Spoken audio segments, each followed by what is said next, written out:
Wait. Bago ko ituloy ang video ito, huwag niyong kalimutan mag-like and subscribe sa aking channel. Hello guys! Welcome to an episode of me with my dad.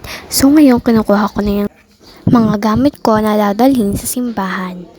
At ito yung puyod, suklay, salamin, at yung bag sa cabinet, pati yung wallet.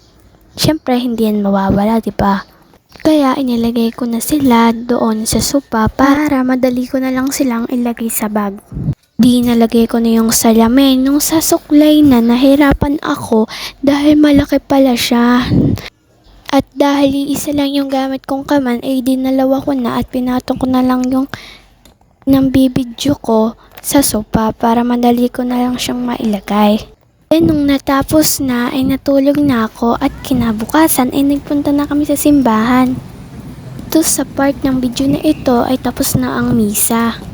Lang kami naglakad dahil mas malapit ang lakaran dito papunta ng bayan. Haba-haba pa na rin pala ang lalakad namin kaya naisipan na lang naming sumakay na lang sa tricycle. At pumunta na nga ako sa direksyon ng tricycle at dito na nga lang ako sa likod umupo dahil may nakaupo na sa unahan. At si Papa naman doon sa may angkasan. At ito nga pala ang view sa likod. Huminto nga muna dito yung tricycle dahil bababa muna si Lola. Then maya pa ay umandar na rin! Yes!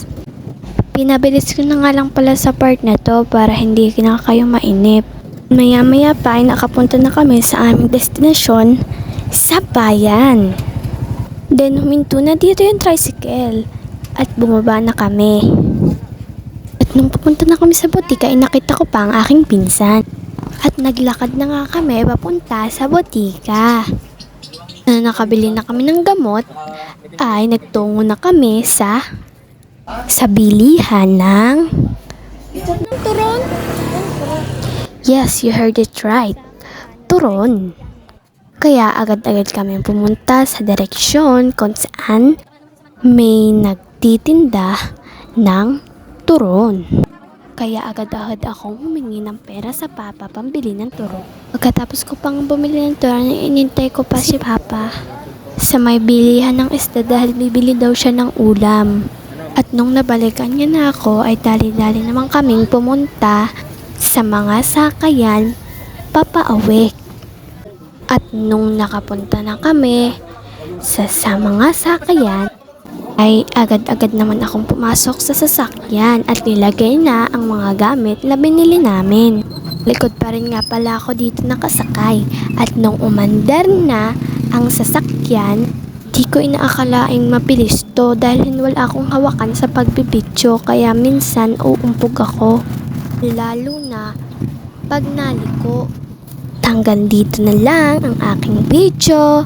Bye! Bago matapos ang video na ito, huwag niyong kalimutan mag-like and subscribe sa aking channel. At huwag niyong kalimutan i-hit ang notification bell para lagi kayong updated sa aking mga videos. Bye! See you to my next video.